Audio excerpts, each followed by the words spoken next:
बहुत ही श्रेष्ठ भूमि के रूप में उभर रहा है। आदरणीय सभापति जी, इस चुनाव नतीजों से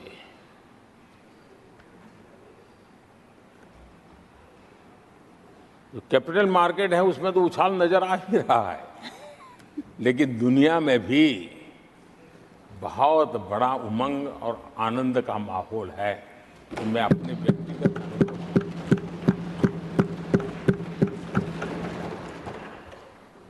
लेकिन इस बीच हमारे कांग्रेस के लोग भी खुशी में मगन हैं।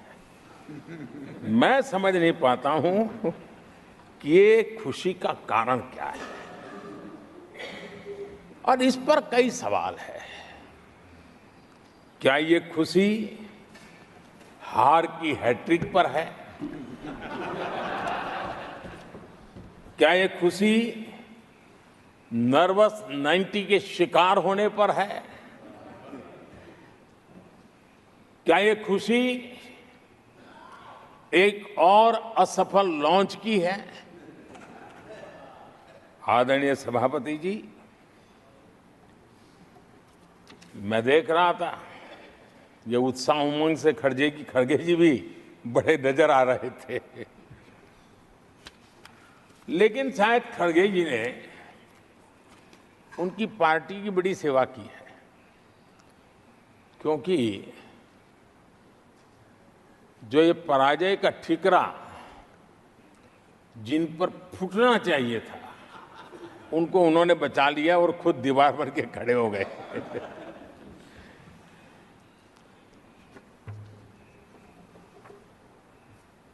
और कांग्रेस का रवैया ऐसा रहा है कि जब जब ऐसी परिस्थिति आती है तो दलित को, पिछड़े को ही ये मार झेलनी पड़ती है और वो परिवार बच निकल जाता है। इसमें भी यही नजर आ रहा है। इन दिनों आपने देखा होगा लोकसभा में स्पीकर के चुनाव का मसला हुआ, उसमें भी पराजय तो तय थी, लेकिन आगे किसको किया? तो एक दलित को बड़ी चलाने के लिए खेल खेला उन्होंने। उनको मालूम था कि वो पराजित होने वाले, लेकिन उन्हीं को आगे किया। राष्ट्रपति उपराष्ट्रपति पद के चुनाव थे तो 2022 में उन्होंने उपराष्ट्रपति पद के लिए सुशील कुमार शिंदे जी को आगे किया, उनको मरवा दिया। दलित मरे, उनका कुछ जाता नहीं है। 2017 में हार तय थी तो उन्होंने मीरा कुमार को लगा दिया। पराजय हुआ, उनको पराजय झेलना पड़ा। कांग्रेस की एससी, एसटी, ओबीसी ये विरोधी मानसिकता है, जिसके कारण ये पूर्व राष्ट्रपति श्री रामनाथ कोविंद जी का अपमान करते रहे। इसी मानसिकता के कारण देश की पहली आदिवासी महिला राष्ट्रपति को भी उन्होंने अपमानित करना, विरोध करने में कोई कमी नहीं ली, और ऐसे शब्दों का प्रयोग किया जो कोई नहीं कर सकता है। आदरणीय सभापति जी, ये संसद, ये उच्च सदन सार्थक वाद विवाद संवाद और इस मनोमंथन में से अमृत निकाल करके देशवासियों देने के लिए है। ये देश का सबसे बड़ा मंच माना जाएगा। लेकिन जब मैंने कई वरिष्ठ नेताओं की बातें सुनी पिछले 2 दिन में, सिर्फ मुझे ही नहीं पूरे देश को निराशा हुई है। यहां कहा गया कि ये देश के इतिहास का पहला चुनाव था जिसका मुद्दा संविधान की रक्षा था।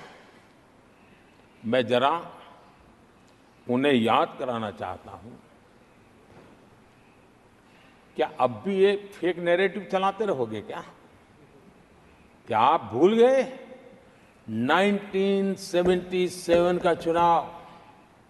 अखबार बंद थे, रेडियो बंद थे, बोलना भी बंद था, और एक ही मुद्दे पर देशवासियों ने वोट किया था, लोकतंत्र की पुनः स्थापना के लिए वोट किया था। संविधान की रक्षा के लिए पूरे विश्व में इससे बड़ा कभी चुनाव नहीं हुआ है और भारत के लोगों की रगों में लोकतंत्र किस प्रकार से जीवित है वो 1977 के चुनाव ने दिखा दिया। लेकिन आप गुमराह करे हो देश को। मैं मानता हूं कि संविधान की रक्षा का वो सबसे बड़ा चुनाव था और उस समय देश की विवेक बुद्धि ने संविधान की रक्षा के लिए उस समय सत्ता पर बैठे हुए लोगों को उखाड़ करके फेंक दिया था। और इस बार अगर संविधान की रक्षा का चुनाव था तो देशवासियों ने संविधान की रक्षा के लिए हमें योग्य पाया है। संविधान की रक्षा के लिए देशवासियों को हम पर भरोसा है। कहां अगर संविधान की रक्षा कोई कर सकता है तो यही लोग कर सकते हैं और देशवासियों ने हमें जनादेश दिया है। आदरणीय सभापति जी,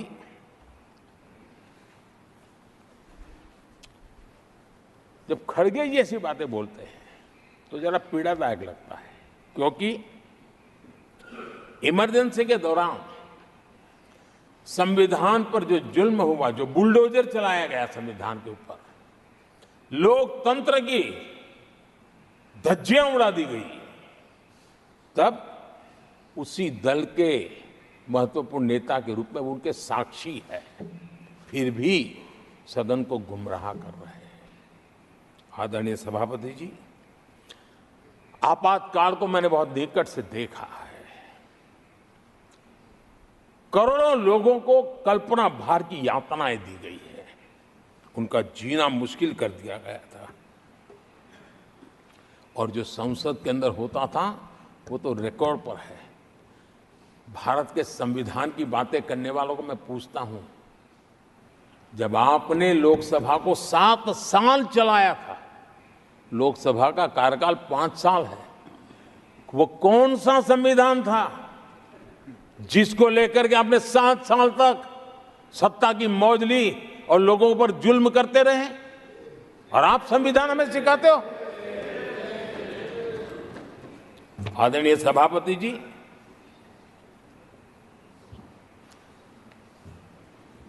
दर्जनों आर्टिकल्स पर,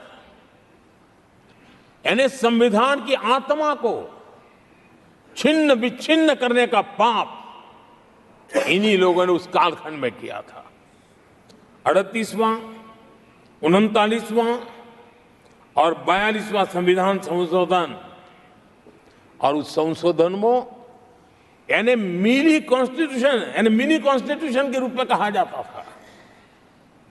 ये सब क्या था? आपके मुंह में संविधान की रक्षा शब्द शोभा नहीं देता है। ये पाप कर करके आप बैठे हुए लोग हो। इमरजेंसी में पिछली सरकार में 10 साल ये कैबिनेट में थे खड़गे जी, क्या हुआ था? प्रधानमंत्री संवैधानिक पद है, प्रधानमंत्री के पद के ऊपर एनएसी बैठ जाना, ये कौन से संविधान में से लाए थे व्यवस्था?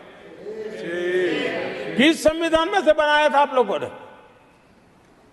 आपने देश के प्रधानमंत्री पद की गरिमा को चकनाचूर कर दिया था और रिमोट पायलट बनकर के आप उसके माथे पर बैठ गए थे। कौन सा संविधान आपको अनुमति देता है? आदरणीय सभापति जी, जरा ये बताएं हमको, वो कौन सा संविधान है जो एक सांसद को कैबिनेट के निर्णय को सार्वजनिक रूप से फाड़ देने का हक दे देता है? वो कौन सा संविधान था? किस हैसियत से बना गया था? आदरणीय सभापति जी, हमारे देश में लिखित रूप में प्रोटोकॉल की व्यवस्था है। राष्ट्रपति, उपराष्ट्रपति, प्रधानमंत्री, स्पीकर, सब कैसे कहां होते हैं? कोई मुझे बताएं कि संविधान की मर्यादाओं को तार तार करके प्रोटोकॉल में एक परिवार को प्राथमिकता कैसे दी जाती थी? कौन सा संविधान था? संवैधानिक पदों पर बैठे हुए लोगों बाद में, एक परिवार के लोग पहले। कौन से संविधान की मर्यादा रखी थी आपने? और आज संविधान की बातें करते हैं, संविधान लहराते हैं, जय संविधान कहते हैं। अरे आप लोग तो India is Indira, Indira is India के नारे लगा करके जिए हो। आपको संविधान की कोई आदर भाव कभी व्यक्त कर नहीं पाए हो।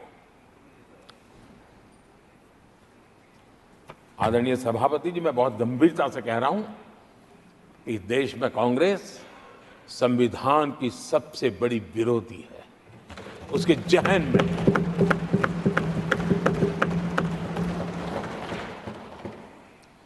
आदरणीय सभापति जी, इस पूरी चर्चा के दरमियान उनको 200-500 साल की बातें करने का तो हक है, लेकिन इमरजेंसी की बात निकले तो वो तो बहुत पुराना हो गया। तो आपके पाप पुराने हो जाते हैं तो खत्म हो जाते हैं क्या? आदरणीय सभापति जी, इस हाउस में कोशिश की गई संविधान की बात करना, लेकिन इमरजेंसी को कभी भी आने नहीं देना, ये चर्चा करने का अनुभव है।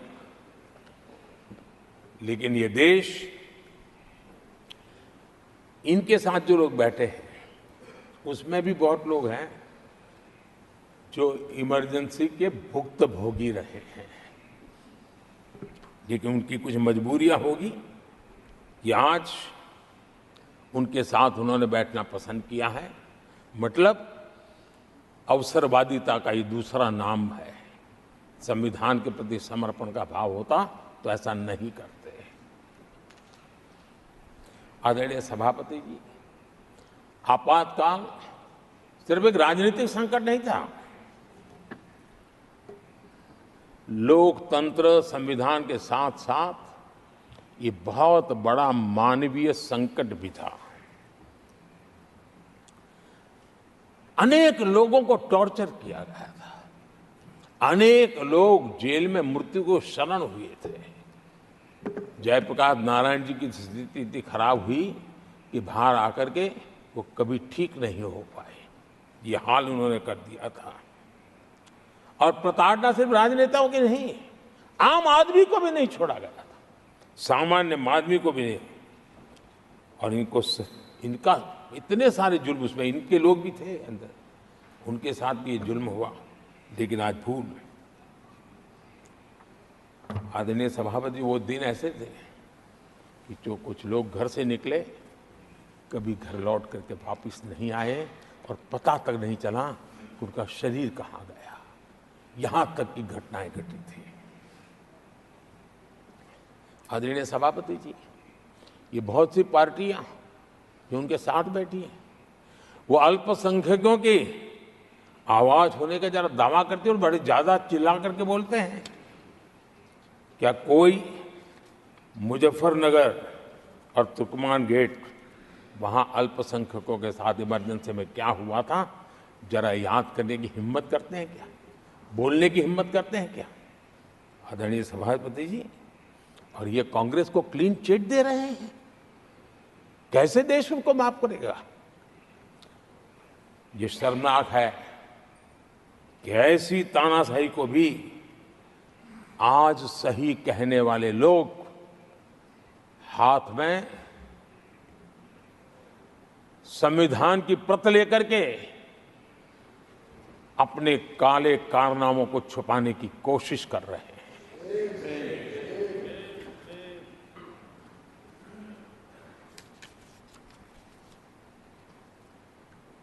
आदरणीय सभापति जी, उस समय कई अलग छोटे छोटे राजनीतिक दल थे, ये इमरजेंसी के खिलाफ लड़ाई के मैदान में उतरे थे और धीरे धीरे उन्होंने अपनी जमीन बनाई थी। आज वो कांग्रेस का सहयोग कर रहे हैं। और मैंने कल लोकसभा में कहा था, अब कांग्रेस का परजीवी युग शुरू हुआ है। ये परजीवी कांग्रेस है, जहां वो खुद अकेले लड़े वहां उनका स्ट्राइक रेट शर्मजनक है, और जहां किसी के सहारे, किसी के कंधे पर बैठने का मौका मिला, वहीं पर से बच करके आए हैं। देश की जनता ने आज भी उनको स्वीकार नहीं किया है, वो किसी की आड़ में आए हैं, ये कांग्रेस परजीवी हैं, किसी और के कारण सहयोगी दलों के वोट खा करके वो जरा फली फूली है ऐसा दिखता है। और कांग्रेस का परजीवी होने का कारण उनके अपने कारनामों से है। वो देश की जनता का विश्वास नहीं लेता है, वो जोड़ तोड़ करके बचने का रास्ता खोज रहे हैं। जनता जनार्दन का विश्वास जीतने के लिए इनके पास कुछ नहीं है, इसलिए फेक नैरेटिव के द्वारा, फेक वीडियो के द्वारा देश को भ्रमित करके, गुमराह करके अपने कारनामे करने की आदत है। आदरणीय सभापति जी, इस सदन में, ये उच्च सदन है, यहां विकास के विजन पर चर्चा होना स्वाभाविक अपेक्षित है, लेकिन भ्रष्टाचार के गंभीर आरोपों से घिरे लोग, ये कांग्रेस वाले भ्रष्टाचारी बचाओ आंदोलन चलाने लग गए हैं बेशर्मी के साथ। जिनको सजाएं मिली है भ्रष्टाचार में, इनके साथ तस्वीरें निकालने में उनको मजा आ रहा है।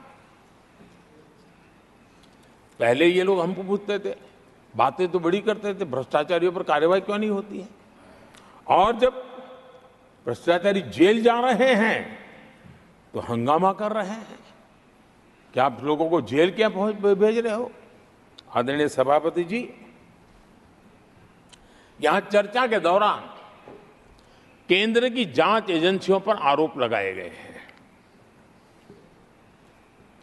जांच एजेंसियों का ये सरकार दुरुपयोग कर रही है, ऐसा कहा गया है। आदरणीय सभापति जी, अब आप मुझे बताइए, भ्रष्टाचार करे आप,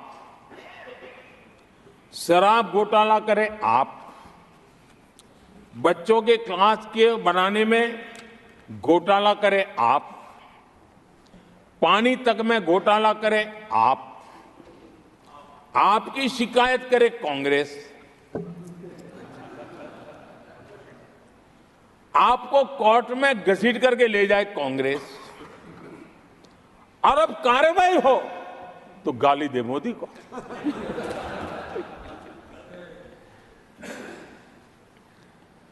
और अब आपस में जरा साथी बन गए हैं लोग। और हिम्मत है तो सदन में खड़े होकर के जवाब मांगो। कांग्रेस पार्टी से मैं आप वालों से कहता हूं, कांग्रेस भी बताएं कि आपने प्रेस कॉन्फ्रेंस करके आपके घोटालों के इतने सारे सबूत देश के सामने रखे थे। कांग्रेस ने प्रेस कॉन्फ्रेंस की थी, इन्हीं लोगों के खिलाफ की थी। अब ये बताएं कि ये जो उन्होंने सबूत प्रेस कॉन्फ्रेंस करके सारी फाइलें बताई थी, क्या वो सबूत सच्चे थे या झूठे थे? दोनों एक दूसरे को खोल करके रख देंगे। आदरणीय सभापति जी, मुझे विश्वास है ऐसी चीजों का जवाब देने की उनके अंदर हिम्मत नहीं है। आदरणीय सभापति जी, ये ऐसे लोग हैं जिनका डबल स्टैंडर्ड है, दोहरा रवैया है। और मैं देश को बार बार ये बात याद दिलाना चाहता हूं, ये कैसा दोगलापन चल रहा है। ये लोग दिल्ली में एक मंच पर बैठ करके जांच एजेंसियों पर आरोप लगाते हैं, भ्रष्टाचारियों को बचाने के लिए रैलियां करते हैं, और केरला में उनके शहजादे, उन्हीं के केरल के एक मुख्यमंत्री जो उनके गठबंधन के साथी हैं, उनको जेल भेजने की अपील करते हैं, और भारत सरकार को कहते हैं कि इस मुख्यमंत्री को जेल भेज दो। दिल्ली में ईडी सीबीआई की कार्रवाई उस पर हाय तौबा करते हैं, और वही लोग उसी एजेंसी से केरल के मुख्यमंत्री को जेल भेजने की बात करते हैं, शहजादे। तब लोगों के मन में सवाल उठता है कि इसमें भी दोगलापन। आदरणीय सभापति जी, छत्तीसगढ़ में कांग्रेस सरकार के मुख्यमंत्री के साथ शराब घोटाला जुड़ा। यही आप पार्टी वाले चीख चीख करके कहते थे कि ईडी सीबीआई को लगा दो और इस मुख्यमंत्री को जेल में डाल दो, खुलेआम कहते थे। और ईडी ये काम करे इसके लिए गुजारिश करते थे। उनको तब ईडी बहुत प्यारा लगता है। आदरणीय सभापति जी, ये आज जो लोग जांच एजेंसियों को बदनाम कर रहे हैं, हल्ला मचा रहे हैं, मैं जरा उनकी याददाश्त पर जोर डालना चाहिए, मैं ऐसा उनका आग्रह करता हूं। जांच एजेंसियों का पहले दुरुपयोग कैसे होता था, कौन करता था, मैं जरा बताना चाहता हूं। मैं कुछ बयान आपके सामने रखता हूं। ये पहला बयान है 2013 का। बयान क्या है? कांग्रेस से लड़ना आसान नहीं है, जेल में डाल देगी, सीबीआई पीछे लगा देगी। कांग्रेस सीबीआई व इनकम टैक्स का भय दिखा करके समर्थन लेती है। ये स्टेटमेंट किसका है? ये बयान है स्वर्गीय मुलायम सिंह जी का। कांग्रेस एजेंसियों का कैसा दुरुपयोग करता है, ये मुलायम सिंह जी ने कहा था। और यहां इस सदन के माननीय सदस्य रामगोपाल जी को मैं जरा पूछना चाहता हूं कि रामगोपाल जी, क्या नेताजी कभी झूठ बोलते थे क्या? नेताजी तो सच बोलते थे। आदरणीय सभापति जी, मैं रामगोपाल जी को ये भी कहा जरा भतीजे को भी बताएं, क्योंकि उनको भी याद दिलाए कि राजनीति में कदम रखते ही भतीजे पर सीबीआई का फंदा लगाने वाले कौन थे, जरा याद दिला दें उनको, पता चलेगा। आदरणीय सभापति जी, मैं एक और बयान पढ़ता हूं। ये भी साल 2013 का है। The Congress had used the CBI to strike political bargains with many parties. और कौन कहते हैं? उनके कॉमरेड श्रीमान प्रकाश करात जी ने यह कहा हुआ है, 2013 में कहा। एजेंसियों का कौन दुरुपयोग करता था? एक और महत्वपूर्ण स्टेटमेंट में पढ़ता हूं और मैं याद दिलाना चाहता हूं स्टेटमेंट क्या है कि सीबीआई पिंजरे में बंद तोता है जो मालिक की आवाज में बोलता है। ये किसी राजनीतिक व्यक्ति का बयान नहीं है, ये हमारे देश की सुप्रीम कोर्ट ने यूपीए सरकार के समय कहा हुआ बयान है। एजेंसियों का दुरुपयोग कौन करता था, इसके जीते जागते सबूत आज मौजूद है। आदरणीय सभापति जी, भ्रष्टाचार के विरुद्ध लड़ाई ये मेरे लिए चुनाव हार जीत का तराजू नहीं है। मैं चुनाव हार जीत के लिए, भ्रष्टाचार के लिए लड़ाई नहीं लड़ रहा हूं। ये मेरा मिशन है, ये मेरा कन्विक्शन है।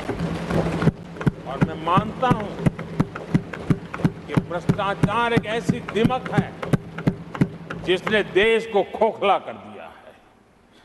इस देश को भ्रष्टाचार से मुक्ति दिलाने के लिए, भ्रष्टाचार के प्रति सामान्य मानव के मन में नफरत पैदा करने के लिए मैं जी जान से जुटा हुआ हूं। और मैं इस पवित्र कार्य मानता हूं। 2014 में जब हमारी सरकार बनी तो हमने दो बड़ी बातें कही थी।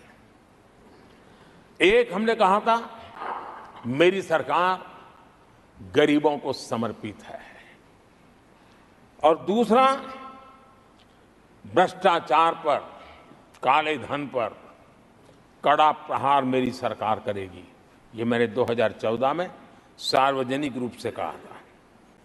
इसी ध्येय को लेकर के एक तरफ गरीबों के कल्याण के लिए विश्व की सबसे बड़ी कल्याण योजना हम चला रहे हैं, गरीब कल्याण योजना चला रहे हैं।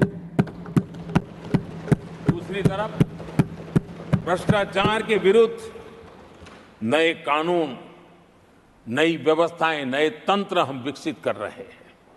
हमने भ्रष्टाचार निवारण अधिनियम 1988 उसमें संशोधन किया। हमने काले धन के खिलाफ एक नया कानून बनाया। बेनामी संपत्ति को लेकर हम नया कानून लेकर के आए। इन कानूनों से भ्रष्ट अधिकारियों पर भी कार्रवाई हो गई, लेकिन लीकेज हटाने के लिए हमने सकारात्मक रूप से गवर्नमेंट में भी बदलाव लाया। हमने डायरेक्ट बेनिफिट ट्रांसफर पर बल दिया। हमने डिजिटल टेक्नोलॉजी का भरपूर उपयोग किया है और तभी आज हर लाभार्थी तक उसके हक का फायदा तुरंत सीधा पहुंच रहा है। एक नए पैसे का लीकेज नहीं होता है। ये हमारी भ्रष्टाचार के खिलाफ लड़ाई का पहलू है। और जब सामान्य नागरिक को ये व्यवस्था मिलती है तब उसका लोकतंत्र पे भरोसा बढ़ता है, उसको सरकार में अपनापन महसूस होता है और जब अपनापन महसूस होता है ना, तब तीसरी बार बैठने का मौका मिलता है। आदरणीय सभापति जी,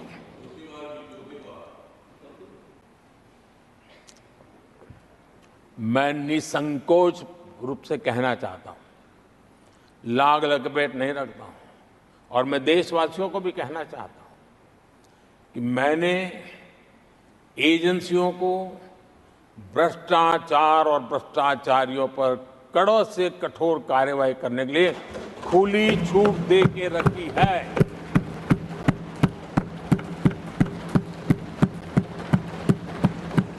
सरकार कहीं पर भी टांग नहीं अड़ाएगी। हां, वो ईमानदारी से काम करे, ईमानदारी के लिए काम करे, ये मेरी सूचना है। और आदरणीय सभापति जी, मैं फिर देशवासियों को कहना चाहता हूं